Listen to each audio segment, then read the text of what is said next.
has a dream but feels stuck, if you are facing obstacles that seem overwhelming, or if you just need a dose of motivation to keep pushing forward, then you are in the right place. So buckle up, dreamers. Anchor Your Dreams is not just a podcast, it's a community of dreamers supporting dreamers, women supporting women. Subscribe, follow along, and let's navigate the seas of ambition together. Thank you for joining me on this adventure. Get ready to be inspired, motivated, and empowered. The journey begins now. Hello. Hi. Oh, How are you? good. How are you? Good. Thanks so much for coming on. My pleasure.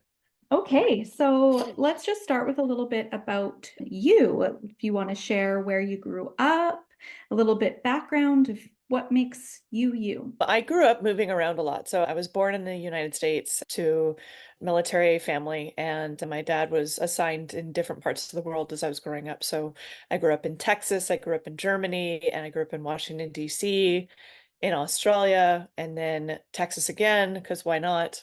I spent a lot of time in Texas.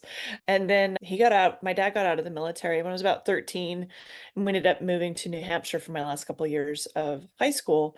And I ended up joining the military after that myself. So then I was thinking I was going to get to go to all these wonderful places like Germany and Australia, but I got sent to, wait for it, Texas. It was disappointing, but I was in the Air Force for 6 years, and then I got out and I just kind of lived my life moving around a little bit myself. I was, married once before Donovan and then got divorced when my daughter was 2, and I met Donovan and we were married like within 13 months of meeting. We lived in a few different places too, North Carolina, Florida, Georgia. And then in 2016, we moved to Canada. So yeah.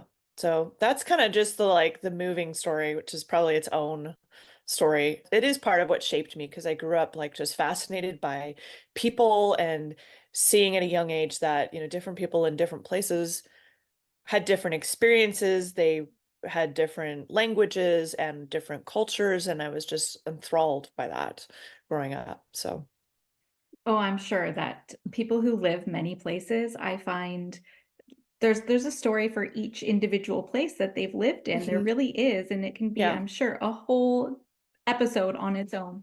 So thank you for telling us a little bit about where you're from. Now you, as of recent, are on Vancouver Island, correct? In Yes. Campbell River, is that right? Yep, we're Like going that's where you're. on, yeah, almost 5 years in Camel River, and that will make it the second longest I've ever lived anywhere in my life. Okay, what was the first longest? The Texas? first, no, not consecutively anyway, Yeah. although cumulatively, yes, unfortunately, it'll take a long time before any other place gets that award. But consecutively, the only other place I've lived longest was in Asheville, North Carolina. And I was there for 6 years. So, and that was like, that was what I would have called home. If anybody says, like, you can only tell me one place you're from, that's usually where I'll just tell them I'm from there, just because that was home for the heart and soul for all of us until we had to leave. So, Hmm. So, where I met you is in a women's sort of business group. That's where we kind of connected online. We've never actually met in person, but that's right. I just wanted to say, like, there was something about you that made me feel like I need to go follow this person online. Oh, wow. And that's where I think Instagram was the place, and just kind of connected on there. You were kind of creating in Campbell River like a weekly gathering. I think it was weekly, like coffee. Monthly, Yeah, monthly. monthly. Okay. Yeah. So you were working on creating a bit of a community. Yeah. And it sounds like the focus was a bit on the business side of things. Mhm. But in any event, now here we are, and you are not in Campbell River right now. Is that right? That's right. I am in the spare room in my parents' house in Olympia, Washington, because of my cancer diagnosis back in September, and I'm down here getting treatment for that. So it took you from like doing these monthly community meetings and sort of like having these goals Yeah. and living a life of dreams and goals to taking care of yourself in a totally different way. So can you tell us a little bit, for the listeners, what that transition was like, just in general? Very abrupt, I would say. I liken it to kind of, having a death of the ego. And now I'm in the process of kind of being reborn, into a new life almost. So I like to look at things dramatically in case you can't tell, but life was seemingly normal and everything was fine. I had like some what I felt like were just kind of odd, unrelated symptoms I couldn't quite, nobody could put a pin on, and kept getting all these like, oh, it could be exercise-induced asthma or irritable bowel. But it was, September 1st, I woke up with this pain in my side, and I went to the hospital the next morning at like 4 in the morning, and they found that I had fluid in my lungs, fluid in my abdomen. I had the makings of, small tumors all throughout my abdomen. So they said, this looks like a metastasized. And that was the moment that just kind of took the table and threw it out. I think for the first couple of weeks of that diagnosis, like I kept trying to go on as everything was normal. Like even the business group you mentioned, I even like had a workshop that I was going to be doing at the next event. And it was like right up until the morning of that I was still like, I'm gonna just gonna push through. And the morning of, I felt so physically terrible. I was like, I can't do this. I need to stop what I'm doing. And same with the groups, the group meetups. I had one in early September, and I had to say, I can't make it, but you guys go ahead. And now it just kind of stopped everything. Mm-hmm. And then I went through, I just like, I did nothing like but focus on my health from that point.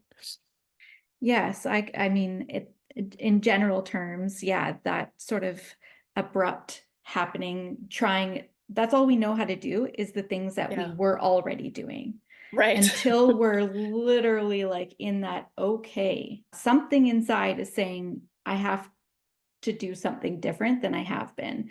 And it Yeah. sounds like that's kind of where you came to the morning of that meeting, was like, okay, I can't carry on doing all the things.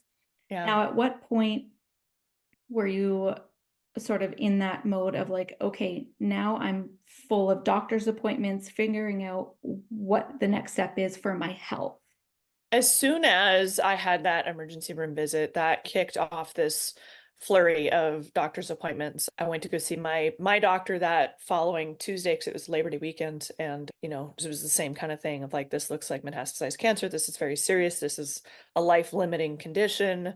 And she set me up with a gynecologist, but they didn't know what the cancer origin was. Like, what kind of cancer do you have? They could not tell from the scans, right? They can't tell you that. So it became this like process of find the cancer and get it diagnosed for about 2 weeks. And it was doing a fluid draw out of my lungs that then they sent that off and that got diagnosed. So it was like the 18th of September when I finally got a diagnosis, and that that like put a stop to the appointments. And then it was the waiting game. Okay, so we have a cancer diagnosis. Now we're waiting for BC Cancer to call us and say, okay, here's your oncology appointment and here's the treatment plan and this and that. So So it goes from like your GP sort of care provider, and then BC Cancer takes over all of well, the, kind of, yeah. It's okay. interesting because even though they suspected cancer in BC, they can't refer you to BC Cancer until they have a confirmed biopsy or diagnosis of some kind, which is really hard when the cancer is in your abdominal or pelvic cavity anywhere, right? It requires surgical biopsy, or in my case, fortunately, there was fluid they could biopsy and that confirmed the cancer, but they can't even refer you to BC Cancer until they have that. And like I said, they had to kind of try to track it down, which is ironic because they're not oncologists. So how do you go and track down what the cancer is if you're not an oncologist, but you can't see an oncologist until you have the diagnosis? And it was just this weird, it's not that way in every province. I know that from talking to other people. So it's kind Mm-hmm. of like an unnecessary hurdle that we had to go through. But from that point, once BC Oncology, or BC Cancer picks it up, then you're in the care of, yeah, then I mean that's the next step is, okay, what's the cancer care going to be? What's the treatment plan? Right. So you got to that point then of someone taking on your health file here in BC, is that right? You got the In oncologist. Well, yeah, it was, like I said, it was September 18th, I got my diagnosis. And, this whole time when I was diagnosed, I was already stage 4, and my condition was progressing, deteriorating really rapidly. There was more and more fluid in my lungs. I was becoming less mobile. I was in pain, like just laying down, trying to go to sleep. I could, and so we're waiting. We have no idea when BC Cancer is going to call, what's happening with the file, nothing, right? All I know is that my condition is getting worse and we've heard nothing. And so I didn't actually get a call from BC Cancer until I think it was to schedule my first oncology appointment. And they called me around, I think it was the 26th of September. And that actually happened to be the day that I decided I wasn't going to wait anymore. And I was going to, so I was I had just gotten to the United States like a few hours prior to them calling me. Wow. Okay, that was going to be my next question. Was there an overlap? Did you get the call and then understand that, even with the call from the BC side of things, that it didn't sound like they were taking it serious, and then go to the States? Yeah. Can you shed a little bit more light on what Yeah. took you from BC Uh-huh. to Washington?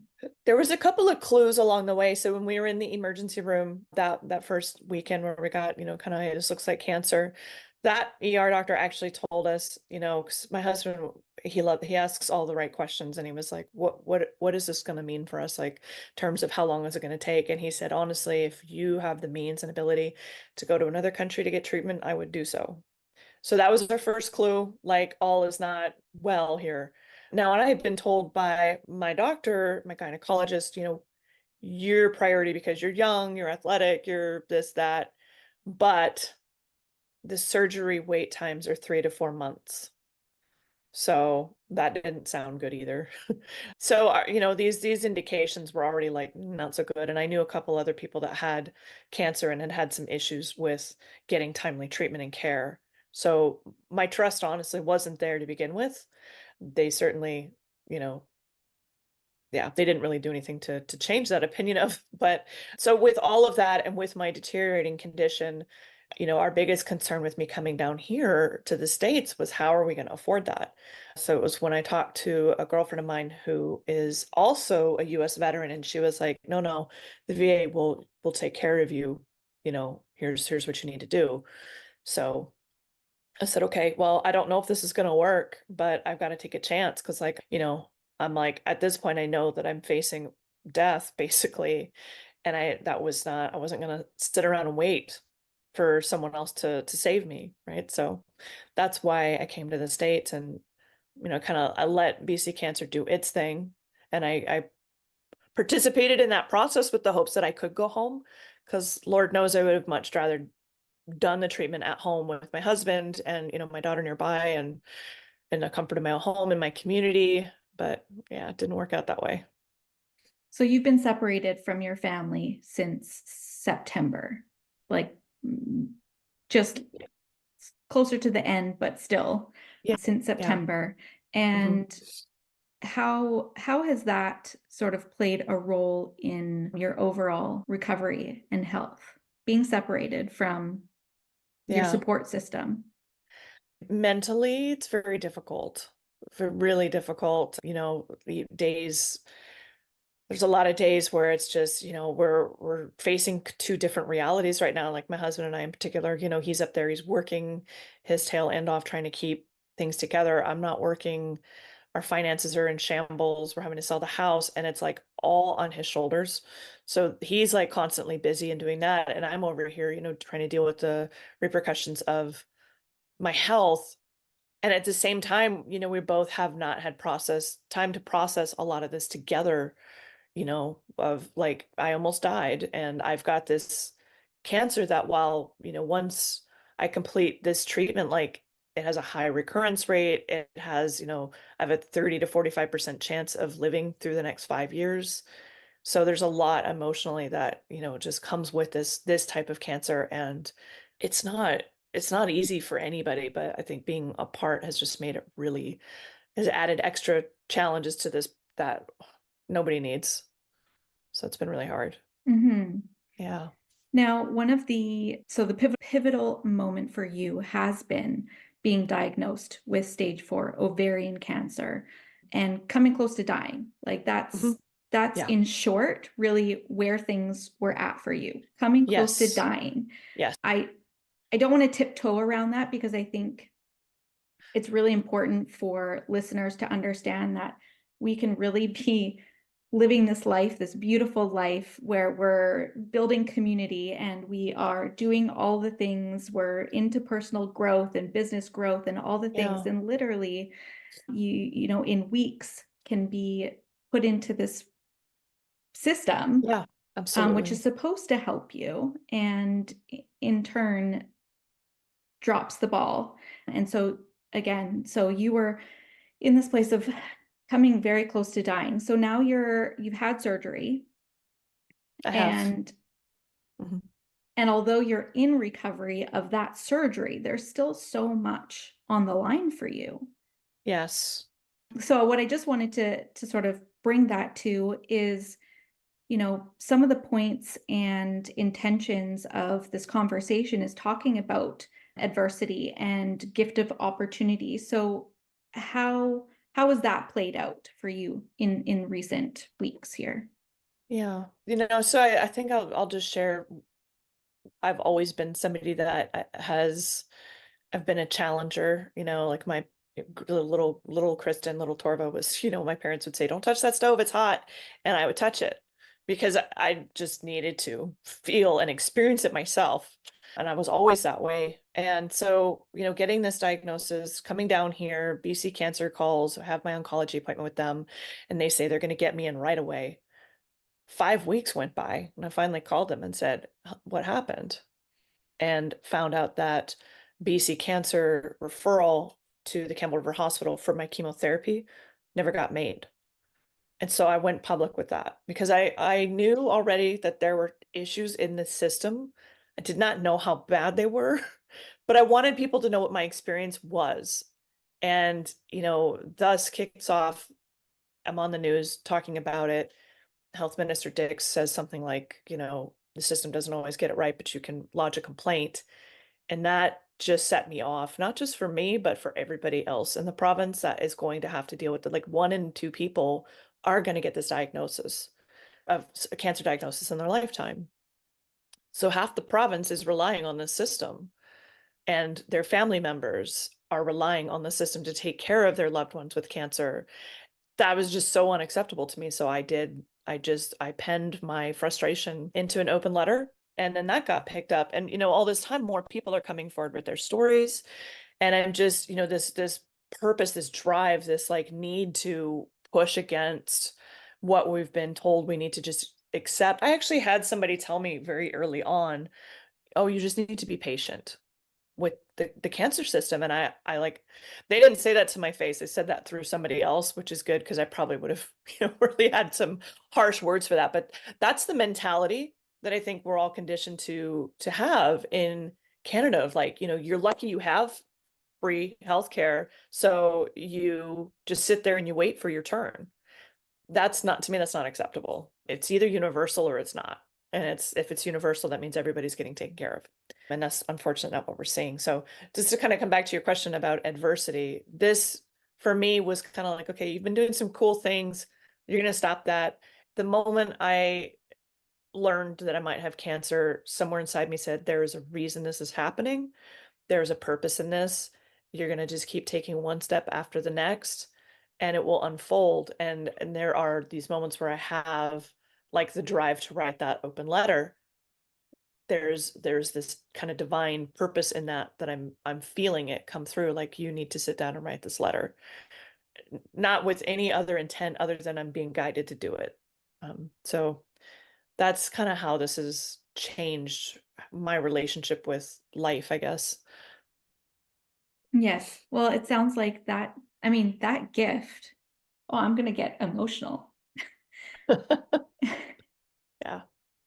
That gift really has,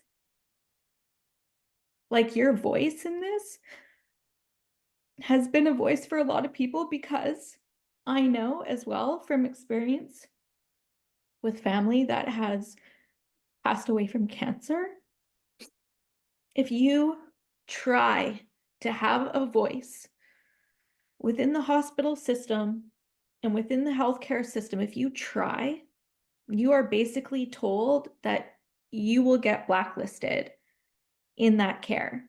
Wow. Like, I have some family that has been like not in the hospital, but in the medical field. Yeah. And yeah, like that is one of the things that we were told was like, no, you've pretty much asked enough questions. Be patient. Things will come down the line as they're supposed to. This will happen and that will happen. So yeah, be patient and just be grateful for Yeah. what is currently happening with your family member. Oof. Meanwhile, from the outside, we're literally watching them not just physically transform because of the cancer, eating Yeah. every cell of their body from the inside out, but Yes. this is also the emotional piece Yeah. of the giving up and not understanding how to move forward because they're being told one thing by the doctors, families being told something. So sort of to go back, because this is something that Mhm. also fires me up, is that this gift, like I I feel like in a lot of ways this is part of the reason why I was so drawn to you from the get-go. Wow. Wow. Um, Oof. Wow. Yeah. as my life has gone on, I've realized a lot of the time that people that come into my life, there really is a Yeah. purpose, a reason, Mhm. and I feel like there's something that like I don't know how to explain it. I know I've tried to personally message you that in the past of just like there's Yeah. something about you. I just Yeah. I have to follow you on Instagram. I have to connect with you in some way, shape, or form. That's so cool. And interestingly enough, here we are, right? Like Yeah. the first time we're talking is here on this platform. Right. And So just so people know, like that started before like the cancer diagnosis, like we connected long before that. So that kind of that mhm. being drawn in, there's a reason for everything. Well, exactly. Thank you very much. Because like trying to like articulate that, like that draw to you was before the diagnosis and everything. So to come back to some pivotal moments for you, Yeah. one of the big things, and I think, just in your voice right now, is reminding people that they have power. And that's something that it is really coming through across the screen here in how you're showing up right now and Yeah. reminding the community, the people around you, close to you, as well as listeners, that we do have power. And it's a matter of an energetic power, but using our voice and creating some change. And of course, it's going to look different for everybody. Yeah. But if you can just share with us, again, going back to sort of that gift piece and feeling that power within yourself. Yeah. It was it was for me, like the blacklist piece is really interesting because when I came forward, the first piece I came forward, there's a, community Facebook of, from in Campbell River, and somebody shared it and then somebody commented like, I hope she doesn't lose her doctor. That was that was the fear. So very real fear that people have. And I think that empowered me to speak up more because I'm like, you know what, worst case scenario, I lose like all medical care in BC or whatever. At least I'm safe in the United States and I can get care. And, if I have to immigrate Donovan back to the United States or something, like, I could do that. So I felt even more compelled to speak up. But, in the face of threats like that, and whether it's implicit or, direct threat, that even more means you have to speak up. You have to be brave. Now, I know not everybody can summon the courage, but the more we can face down those kinds of threats and say, no, actually, you can't do that. Now, yes, they can, but can they get away with it is a different question, right? So, and in some cases they do, but there was a situation with a woman, Sheila Visick, I think was her last name.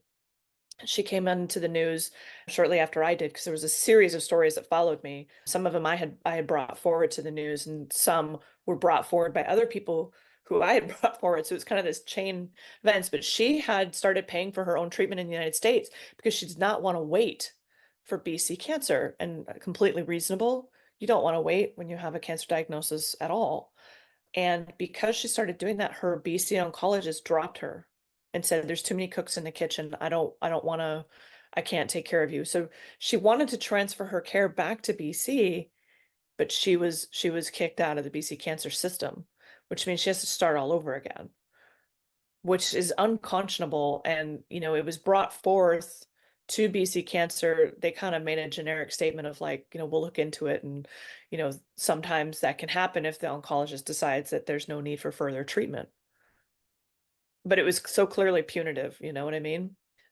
But she went forward to the news, and the news, I know the reporter that covered the story told me that she's keeping an eye on it and is going to follow up with her to make sure that she is getting covered. So there are ways around, if the system is screwing you over, you do have the right to speak up against it and let the world know. There are people out there that will be outraged on your behalf. I didn't share When I shared what happened with BC Cancer, I did it on my Instagram. I wasn't even the one that sent it to the news. Someone else did. And the news called me the next morning, and I was just like, 8 a.m., I get a call from Global News. I'm just like, oh my gosh. So, when you speak up, my point is, when you speak up, people will be outraged on your behalf. People will back you when you stand in that power and you say no, because we know of someone else. We have our stories, we have our, experiences with medical care, or, whatever it is that's wrong. So I think, know that when you stand in your power, you're supported by the universe, by God, by, divinity, and by the people around you. You will not stand alone forever. Like initially you have to stand up, and you're the first one standing. And I that can be think scary. that is such a powerful message and voice right there, is that while, yes, you are going to be alone and feel alone in a lot of it, you really are not alone. There are going to be Yeah. people you might not see, like you said, someone else sent your Instagram to the news. So somebody else was watching, and enough was fired up in them to go that extra step. So you didn't Yeah. have to put the energy in that moment. Somebody else was doing that for you. And I think Yeah. that in its own self is the community that we need to keep empowering. Hmm. And that's also part of the reason why I really wanted you on this podcast, and why I started this podcast in the first place, is because there's a lot lost in translation on social media. Oh, for And sure. and so this is my way of bringing power to voice. So another sort of thing that I'd like to talk about is not resisting the pivot that your life is asking you to make. So can you share a little bit Hmm. about resistance and sort of the opposite of that? Yeah. Um, I would say the opposite of that is surrender. So the resistance I had, that leading up to the diagnosis, there was somewhere in me that I knew something was wrong, and my resistance was to getting it checked out thoroughly. So I tell people now, like, the medical system is going to gaslight you, they're going to delay you, they're going to stall you. Don't do any of those things to yourself. Like, take it seriously and make them prove you wrong. You know what I mean? So I had the first symptom that I could have, that was likely ovarian cancer, back in March. And I looked up, it was just a menstrual cycle change. And I looked that up, and it's like, it could be perimenopause, it could be this, it could be that. And ovarian cancer was there, but I immediately was like, no, there's no way I have ovarian cancer. And so to me, like, the resistance was that piece. And I think I was also resisting some other aspects of change in my life too, with, starting to grow the business of being a coach, like a business and life coach, and build community. I was also holding on to kind of my other job way too tightly. And so all this comes to a head and boom, cancer. You can't resist that. I mean, although I do see people, they get that and they kind of just keep going like nothing's wrong. But for me, it was like, okay, I hear, I hear the call that this is, I hear, and facing death, like when you're facing death, everything changes. When you're looking at, and then that's just a moment of, you don't realize how much you're taking for granted in your life until you really like are like, okay, you're not like, I would not have made it till the end of the year. And so that just, wow, that's something that I'm gonna have to work through still. That was really intense and emotional, but there's no ignoring that. And so I kind of came to a point where I was like, I want to live and I will accept, whatever it is that I'm supposed to do in order to live. Maybe I guess it's bargaining, but I said I let go. Like I surrender. I will do whatever it is I need to do. And and I just try to kind of in the daily practice of remembering what that is and hear and listening for that and following that guidance. And it's a process, but resisting is so much more energy than surrender. Oh my goodness. Yes. Yes. Surrender has been one of these words that I've really sort of come to see a lot more in the last few years. And just how you just explained it in your own way was like me, like everything inside was like, yes, yes, yes. Resistance is so much more energy. It takes so much more out of you. Like, But we do it because fear of the unknown, fear of change, like that fear is so powerful. I mean, it's hardwired into us that, change is a threat to our survival. So we're resisting that change. But when you do just say, there has to be this trust element. Like you have to trust in universe, God, like whatever your relationship is to divine energy. You have to, yeah. You just did this, and it reminded me of like, I don't know if we're on video, but you just crossed your arms over your heart and shoulders, and it reminded me of doing those trust falls. But essentially, that's exactly it. That's wait, exactly it. well, and that's another piece that I've started having. I had this, I was talking to a friend and she was talking about some, things that she was having these issues with. And just all of a sudden, what came to my mind was like, yes, but as soon as you start actually trusting yourself that you will take care of you, Mm-hmm. things are going to Mm-hmm. change Yeah. because you not like, yes, I fully believe in trusting the universe and Yeah. anything bigger than what we are, but we also have to go inside and trust that we will take care of ourselves, because I Yes. think that's also something that is a resistance often. We're a lot of times we're sort of brought up to not ignore our intuition and what is best for us, but to listen to the other people in our lives that know best because of this reason or that reason. Yeah. Like you with sharing about the stove. Like you had to Yeah. figure it out on your own, right? Mm, yep. Yep. And And they yeah, still tell that story. They still tell that story. My parents do. That's just who I am. Yeah. right? Yeah. But So I think a lot of people, that I talk to that have challenges with their own life, often I can bring it down to they don't trust themselves. And then so how do you rebuild that trust? If you're familiar with the work of the holistic psychologist, I think she's probably nailed how to rebuild trust with yourself pretty well. And she talks about this practice of keeping one small promise to yourself every day and make it like super easy, that promise, like I will have a glass of water today. Like be that and then keep it.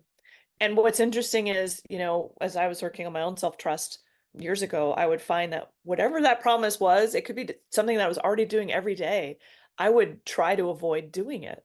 So then you have to, yeah. So it gets deep, but self-trust is just key to life, I think. How do you get through life if you don't believe that you have what it takes to get through life? well, and I think that is, yeah, like you said, it can go really deep, and I just am starting to really clue in a lot more to some of these Mhm. things. And cluing in, that's another thing I wanted to sort of talk about. You know, some of one of a connection that I feel like you've made in a lot of these transitions for you over these last few months is that the world is actually awakening, and Yeah. that, you know, we channel different things in purpose. So can you share a little bit more about, you know, what your experience has been from your perspective on the world awakening? Hmm. It's been, I've been watching it kind of for the last few years, and I think there's multiple aspects to it. It's awakening to the world around us as it truly is versus kind of taking off the presentation that we've been handed of, what the world is, but isn't. I think the last few years have really brought a lot of people's awareness to reality, which is phenomenal. Then I think there's also this awakening to who we are as divine beings. Like once you start stripping away this sense of, you know, the presentation that we're given, and it's almost like if you've ever been to Disney World, there's Disney Villages nearby Disney World, and it's like they or and the Epcot Center, right? So they take like these cultures and they put this cartoon kind of veneer over how they present them. And it's like that, I think, is how the world we're living in is like this cartoon veneer of what we really are. It's very surface level. Once you start stripping that away, we get to understand that we are like these really deep, energetic beings, that we have all of this, potential creatively. We have, this manifestive capability. We have all of these aspects to ourselves, and I'm seeing more and more people, when the law of attraction kind of came out with The Secret in 2008, it wasn't new then, but there was other works, but it kind of hit popular culture, and then it kind of fizzled out. But now I hear people like talking about, manifesting and energy and attracting things like all over the place. So I'm seeing this like broadening sense of what we are capable of as humans. And I would say my experience to that is it's not just about manifesting stuff for you. It's not just about like, getting the money and the car and it's also about how can you bring that energy forth to create a better world for everybody, for yourself, for your children, for, your children's children, for your community. That energy is available to us for multiple purposes, not just for our own material gain. And I'm seeing that, I think, in the pockets of change that we're seeing right now in the world. Oh, I'm so glad to hear that it is something that you are able to see. I think we do get so caught up in a lot of the day-to-day things that sometimes we don't feel the energy as much. Yeah. And it we need to have conversations about it to understand that, right? You know, like even just you saying that the pockets of change and things like that, it's like, Yeah. yes, okay, right. So, yes, I'm in my own little world right now dealing with X, Y, and Z over here. But yes, that's right. There are pockets of change happening outside of this realm right now. Yeah, absolutely. And I feel for me, the purpose, I don't know where this road goes, but I'm following it anyway. And sometimes that's what having a purpose feels like. Sometimes it's more like, my husband is a musician and that's his purpose, and he knows that, and he's known that since he was 4. And that's amazing to me. And I always like had this sense of envy because I was like, I don't know, I have a purpose. I just don't know what it is. Now I'm like, okay, I still can't tell you what the end goal is, but I'm still going to keep walking down this road. So I think purpose shows up in different ways for people. So if you don't have that sense of purpose yet, that's as, clearly defined as my purpose is to create music, then it's just know like what's the next step in your soul that you're saying, what are you curious about? What are you fired up about? And just do that next thing and know that it's going to take you where you need to go. yes. I love that because I tell you, every time I've done some kind of like immersive experience of like trying to find my purpose and put it into words, oh my Yeah. gosh, I do Uh-huh. not have an elevator pitch. Thank Like you. I I do, don't- right? Like Yeah. what I feel deep inside me is beyond words. Like that's it Yeah. just really is. Like my purpose, like sure, I can minimize it to I love helping people, but that Oh, that's doesn't great. feel enough. It It takes doesn't, away, right? yeah, Yeah. right? So like so I love how you just said that. Like That's great. But I'm the exact same way. And when you said elevator pitch, it's interesting because imagine like here we are, these multidimensional spiritual beings having a human experience, and we're trying to come up with an elevator pitch to express our fundamental purpose on this planet. Like that does sound kind of crazy when you say it that way. right? And Yeah. but yeah, so And how so corporate I of love us, that. Right? Yeah. Yeah. Yeah. That's great. Which is one of the things like over the years, I can't remember what I was doing, but I was doing something creative and the idea of a compass came up and just following your true north. That to me, like as long Mm. as I am following my true north towards that purpose, if purpose was north, and just yeah, just continuing to follow. It might look different one way, it might look different, the process to get to there Yeah. might be different for me, but as long as I'm staying on that path of that true north to me, that's when I know that I'm doing what I'm supposed to be doing. Yes, absolutely. And that's brilliant. You feel it, it's a feeling. Like if something is off the path, you feel it.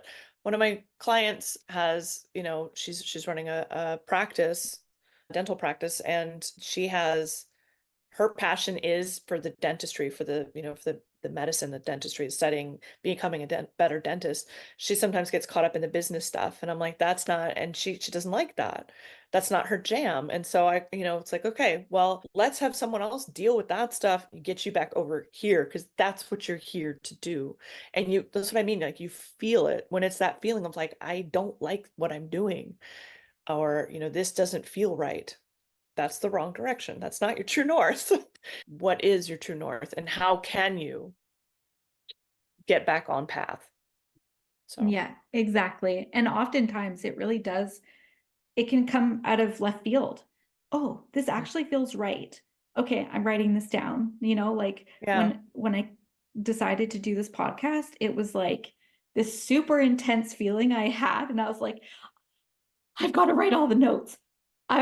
I have to just start, and like I'm sitting on the plane, and I'm just like, okay, in my phone, and just like do on the Yeah. keyboard, just like it just all came to me. That's wonderful. That's Um, amazing. Because you wouldn't have thought you would have been, and that's what I mean by like take one step and then the next. Like when you started creating the jewelry, like you wouldn't have thought you were going to be doing a podcast. No, no. And that's the thing with me is like, I love doing a lot of creative things. But again, my true north is helping people. And I'm an Aquarius and like I really identify with the humanitarian side of Hmm. being an Aquarius. And one of the things I also thought of this year for me is like I really need to tap into that more. And I feel like that is also when I start to feel more aligned. So, but to not to talk Yeah. about me, because No, this whole it's a podcast, conversation. I know, but I wanted to touch on the journey of hitting bottom and rebuilding your life to Yeah. one more intentional and joyful. So how have you been able to do that as of late? Still in progress, absolutely. I come back to, really facing death. You really start to get clarity on what's important and what's not. And I also had to just surrender to losing everything. I lost my hair, which is interesting because to me that's kind of like that's a symbol of the ego. So I really have just been kind of letting go of as much as I can let go of, and it's been hard at times, but a lot of like we're selling our house And I bought the house, and it was, we've only had it for 2 years, but having to downsize and accepting that, and having to surrender myself to come down to the States and be, without my husband and my daughter, I've had to surrender to that. So just, a lot of journaling on a practical level. Like, I'm doing a lot of journaling. I'm reading, a lot of self-growth books, meditating, doing breath work. And I know I have more to do there too, really, to kind of just really stay connected and centered in my more spiritual sense of self, and not let my ego take root to the level that it was, and decide, okay, well, this is what we're going to do. I have to really stay in the, okay, I'm being guided and I'm going to stay guided. A lot of journaling, and a lot of just letting stuff go and saying, okay, that's not in my life anymore, and that's okay. Mm-hmm. And then from here, I also followed the seasonal kind of cycle. It was interesting because as my health is declining, we're going, through fall into towards, Halloween, Samhain, and that was about the point that I would have physically probably passed away had I not been getting treatment. But right before then, I got my first chemo treatment and I started to feel better. And so I was able to kind of start to detach from my ego self starting there. And I took that period between Samhain and Yule to really focus on letting go. Then I had my surgery right around some winter solstice. And so kind of like, okay, when I'm waking up from that, I'm waking up into my new life. And in that sense, I'm still very much a baby and figuring it out. Mm-hmm. Mm-hmm. That is, I think it's really interesting because I think that we forget sometimes that following the seasons is such an important piece. Yeah. And we need time to come down. We Yeah. need to relax because it sounds like as well you were able to really tap into a different part of you by doing that, by Yeah. slowing down, by Yeah. allowing yourself to slow down. You were able to tap into the more spiritual side, which in turn has helped you on the physical side of things to come out of surgery. Yep. Yep. Yeah. It definitely did. And it's still a work in progress. And now that it's, the second half of winter and we're starting to warm up to the spring, I feel like, I'm starting to get these little nudges about, different things that I want to do to rebuild, and or to build, I guess I should say, build the new me, build a new life. Starting to work on some top secret programs to offer as a coach, and I'm excited about what this year is going to bring, because I know it's going to bring me having kicked cancer's butt first of all, Yes, and step into a new life. So I'm here for that. I love that. I love that so much. Do you Do you have anything else that you'd like to touch on as points that maybe you wanted to talk about before we are finished for the day? For the I mean, I would just tell people, like like we said, you have a purpose, you have a reason that you're here, you have a voice, you have the power. We all have power as individuals, and collectively we have even more power. So even if you're not comfortable going and blasting, your thoughts to the world, start gaining the confidence and the courage to share them with the people that matter to you. Start having those conversations, because you'll find that other people may share those opinions, or you may, have other opinions. You may, develop as a person with that. But the point I'm trying to make is that we start to build communities. The some of the change that we've seen in the world, even of late, would not have happened if people weren't courageous enough to have that first conversation with someone and say, I'm really not comfortable with this. Oh my God, me either, and start to build that movement. The movement starts with those first words. mm, mm-hmm. I love that. That's a great message. I think that I'm actually having some issues with my connection right now. So I hope Okay. that that mic drop that you just gave us is recorded. Well, if it's Because not, yeah, we'll do it again if it's not. that was beautiful. Thank you so much Thank for you. being on here. I'm not sure. It looks like my video has turned itself off. Yeah.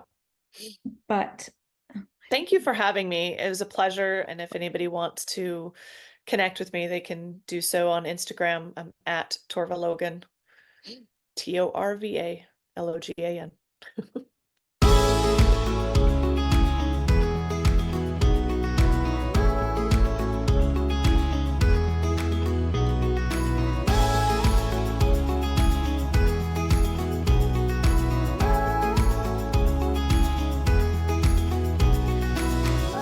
thank you for joining this week's episode of Anchor Your Dreams. I hope you enjoyed today's conversation as much as I did. A big thank you to our incredible guest for sharing their wisdom and insights. If you resonated with today's episode and want to explore more about turning your dreams into reality, be sure to subscribe to the podcast. We have a lineup of amazing guests and valuable content coming your way. Don't forget to connect with us on social media. You can find us on Instagram and Facebook. Share your thoughts, insights, and your own journey using the hashtag #AnchorYourDreams. Head over to our website at meganmcquillan.com in the podcast section, where you'll find the show notes, resources, and information about upcoming episodes. Before we wrap up, I want to express my gratitude to each and every one of you. Your support means the world to me, and I'm thrilled to be on this journey with you. Remember, anchored dreams become goals. Anchored goals become results. Until next time, dream big and stay anchored.